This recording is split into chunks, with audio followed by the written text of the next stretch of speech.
Hello guys, how are you? Sorry for the long break. Today we will see about recently released brand new microcontroller chip designed by Raspberry Pi. This is Raspberry Pi Pico. As you can see, its form factor is similar to Arduino Nano, but this is much more powerful than Arduino Nano.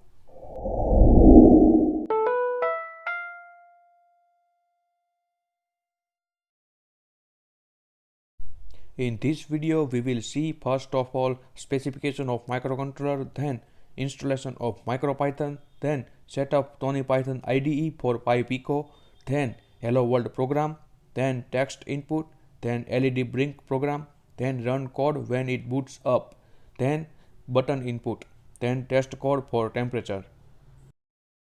Now let me open the Raspberry Pi website. I will attach link in description. RP2040 chip is the main brain, which is dual-core ARM Cortex M0 Plus processor, which is clocked up to 133 MHz. It has 264 KB of static RAM and 2 MB of onboard flash memory. It has USB 1.1 and host support, low power sleep mode and many more. And it has very wide range of flexible I/O options. I will attach a link in description. From that you will get all the necessary information. You can see dimensions of this Raspberry Pi Pico. Now let us install MicroPython in Raspberry Pi Pico. For that you have to install UF2 file. You will find this file on Raspberry Pi website. Now push and hold the boot shell button and plug your Raspberry Pi Pico into your computer. It will mount as mass storage device called RPi-RP2. Now just copy UF2 file which is downloaded recently and paste it to RPi-RP2.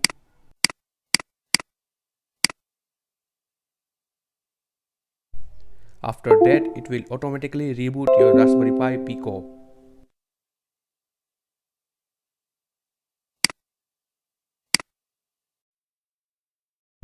We will use Tony Python IDE for programming the Pico. If you are using Raspberry Pi 400 or any Raspberry Pi device, then Throny is pre-installed. I will provide the link in description to download Throny IDE for Windows device. Now plug your Raspberry Pi Pico into computer. Now click on Tools, click on Option, then select Interpreter. Then select here MicroPython Raspberry Pi Pico. Then select correct port.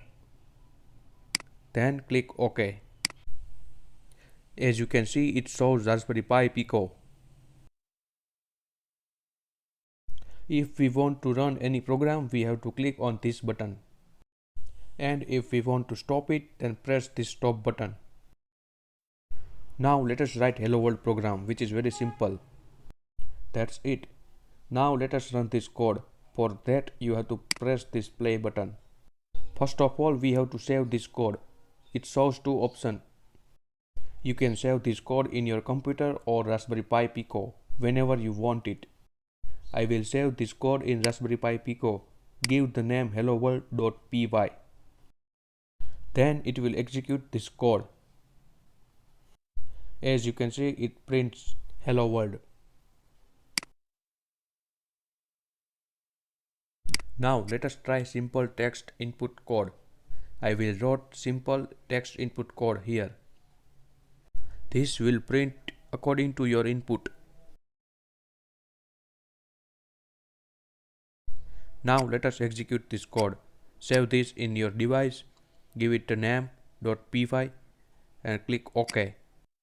Now give input here, anything. I will write hi.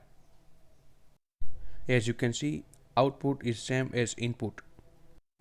Now let us play with GPIO pins. This board has built-in LED at GP25 pin. This is LED blinking code. Built-in LED on 25 pin, so we will set it as output pin. From here you can set the delay.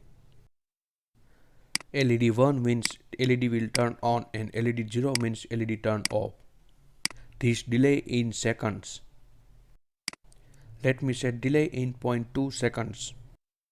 Then save the code and press the play button for execute the code.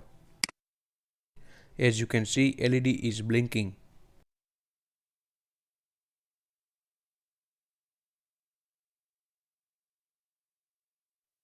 Here I changed the delay time. This code is executed only when you press the play button.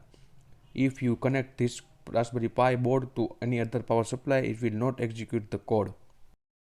If you want your program running without having to click the run icon in Thonny or headless operation, we have to save this code on Raspberry Pi Pico device with name of main.py. Now we are able to do headless operation. Here I will provide 5V supply to Raspberry Pi Pico by using power bank.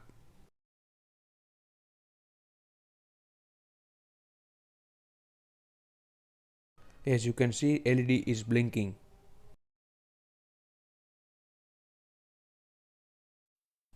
Now let us try to read button input. Here I wrote simple code.